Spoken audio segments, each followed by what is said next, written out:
नमस्कार, अटल मत न्यूज मध्ये आपले सहर्ष स्वागत आहे. मनाची वाट पाहत आहे काय? आम्ही सहन नाही करणार. आम्ही मराठी नाही का? हे मराठ्यांचं आंदोलन नाही का? इथं येऊन शहरामध्ये येऊन या शहरामध्ये येऊन आम्हाला निरोप दिला होता.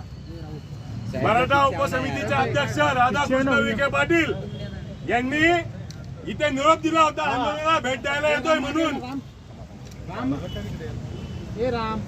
निरोप देतात एक जबाबदार मंत्री मराठा उपसमितीचे अध्यक्ष राधाकृष्ण विखे पाटील यांनी आम्हाला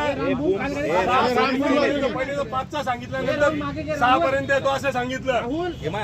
आणि एवढ्या पर्यंत तुम्हाला मीडियाला सुद्धा माहित पडलेलं आहे म्हणून तुम्ही इथं जमलेला. आता ज्यावेळेस तुमचे कॅमेरे थांबा मरायची वाट बघतायत का ते? दाते पाटलाच्या मरायची वाट बघतायत का ते? दाते पाटलाच्या मरायची वाट बघत असेल तर आम्हाला सांगा तसं काय करायचं ते आम्ही आमचं बघतो. इथे येऊन तुम्ही पाठ फिरून जातात. ही कुठली तुमची माणुसकी? मंत्री म्हणतात ना स्वतःला.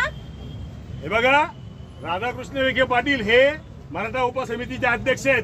त्यांनी स्वतः निरोप दिला होता. 2-2, 3-3 वेळा फोन आलेत. योगेश शेळकेंच्या फोनवर फोन आला. त्याच्यानंतर स्वतः दाते पाटलांच्या फोनवर सुद्धा फोन आला.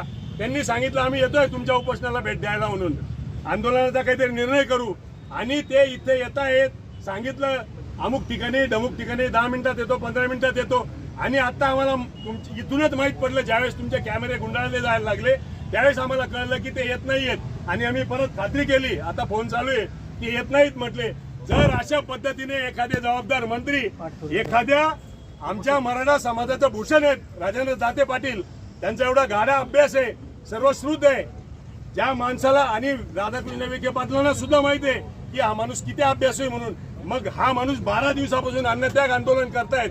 आणि जर यांना असं मरताना सोडून ते यांच्या आंदोलनाला पहिले निरोप देऊन आणि नंतर पाठ फिरून जात असतील तर आम्ही अशा मंत्र्यांचा, बेजबाबदार मंत्र्यांचा आम्ही जाहीर निषेध करतो.